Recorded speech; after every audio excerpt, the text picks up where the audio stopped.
Arī šie 2 ceļoļi, ko šovakar lasījuši, ir tapuši prom ziemeļos. Es dzīvoju Somijā 5 mēnešus. Un pirmais būs 9. pastkarte no Somijas. Pirms 5 no rīta, kad vēl nav kļuvis gaišs, galvenās Helsinku iemītnieces ir kājies uz izsmēķu nomētātajām ietuvēm, kuras sētnieks vēl nav atbrīvojis. Tās risina savu dzīvi, virtuves strīdus un mīlas scēnas, brīžiem iejaucot sarunā retos garām gājējus, lidinoties to acu augstumā, it kā censtamās iebiedēt. Debesis ir dzelmaina zilas 5 no rīta.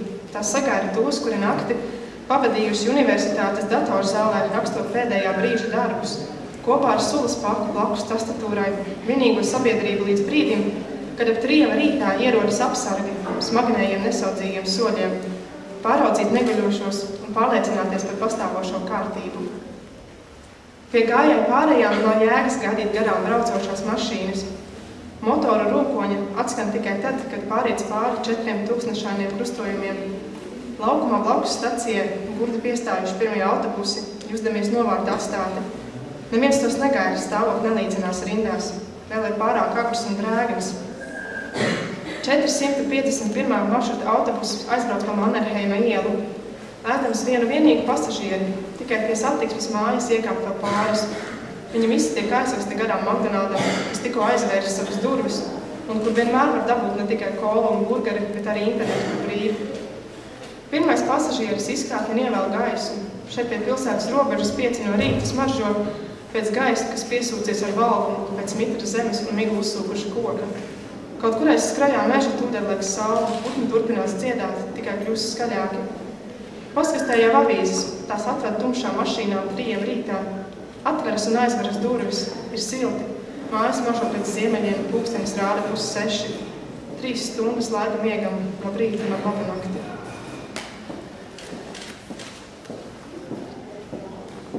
Varētu apvienot visu bērnu dusmas uz lielajiem brāļiem, par saplāstajām mīļākajām rotaļlietām, asars par nedabūtajām lēlēm no veikala skatlogiem dzimšanas dienās, par slimošanas dēļ kavētajām stundām pie jaukākās skolotājas 1. klasē. Bet aizvien nebūtu gana, lai līdzsvarotu manu vilšanos tevī, mans karavadoni. Redzi, visi plastmasas karēji, nindzes un bruņinieki drošsirdīgi stāv, sakārtot taisnās rindās, viņu plastmasas lēdijas, princeses un fejas. Aiz stūra drab bailēs, ka viņu mīļotie varētu nepārnākt no kaujas, bet tu padodies un liec visiem atkāpties, pirms tā vēl sākusies. Kur ir tavs cīņas spars, kur pavēle izšaut lielgabalus pret ienaidnieku? Vai vēlies šajā karaļvalstī nesāt gļēbu arī zīmogu, iededzinātu kā liliju, ko slēpj ielas meitas, piesakdams pletus un skaravadoni? Ej un aizstāvi godu, kamēr vēl nav par vēlu. Redzi, arī es stāvu aiz stūra un drebu par tavu dzīvību. Tāpēc ceļ un cīnies, lai varu raudāt par mirušu godā, ne dzīvu, mūžīgā kaunā dalītās starp mums. Paldies!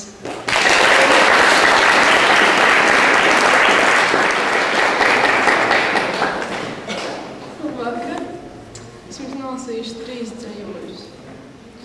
Tu mēdz būt bāla, iedegusi, pleķaini, pūtaini, kleita, 1, 2, 3, blūzīti, svāci un džīnas, iztīri nagus, nolako nagus, ieskatļo matus, kurā ķermeņa daļā, augšā vai apakšā, vienalga.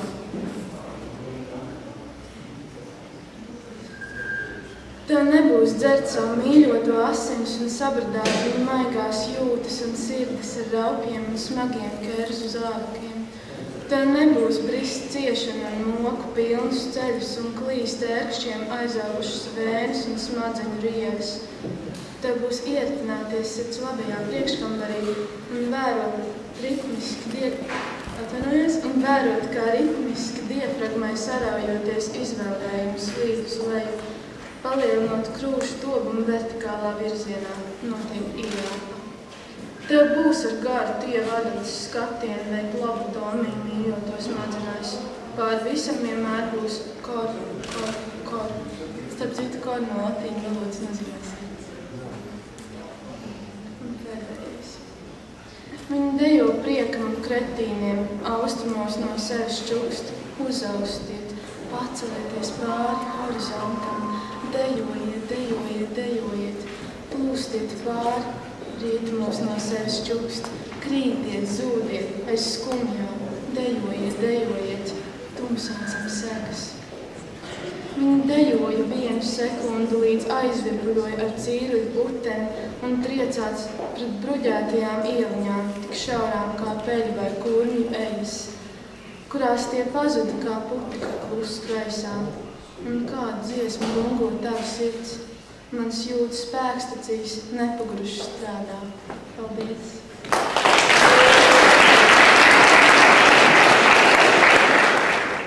Tā pirmais dzīvulis, ko lasījuši, ir no 2007. gada.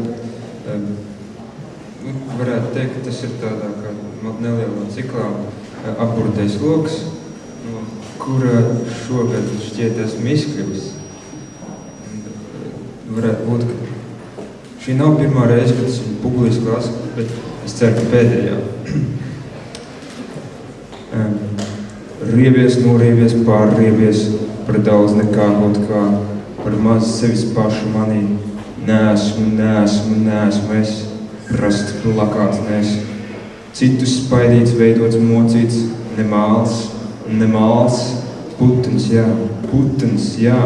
Sprostot, aizsprostot, skriet, lidot, plosīties, spaidītājs plosīts, saplosīts, skrāpēt, knāpt un neatkāpties, gaidīt, sprost, sapūstam, tāpat kā viņus ienīstu, dzīvē iekļūt, dzīvot sevī, vētrā, lidot, ķerties zvaigznēs, varu viens bez saules, varu, nekaisīšu velti rasu, bļaušu, veltu sevi spārnu spēkam, pūšu, reiz sapūšies viens, viņi tāpat un jūs.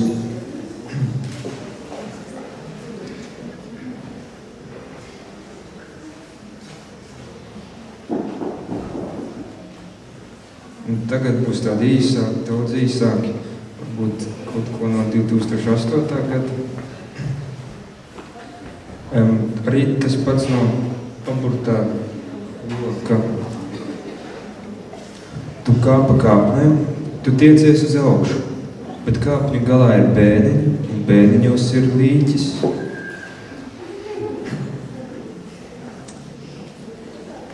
Tu apauksi sūnām, es ķērbiem, es tevi pazīšu, tu mani ne.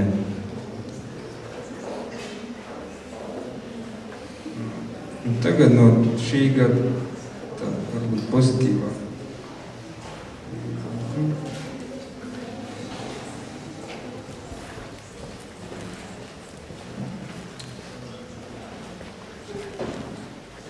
Aizsniedzamais.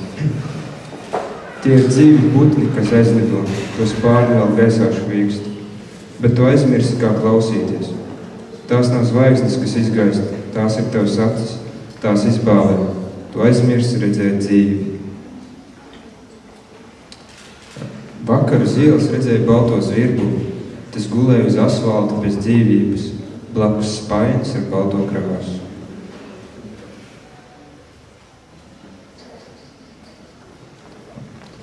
Tu esi tārps, ne jau niecīgs, bet parazītisks. Varbūt laikam došos prom, un tad uz beigām pavisam īsi. Ezītis no miglas neiznāca, migla pati aizgāja. Paldies!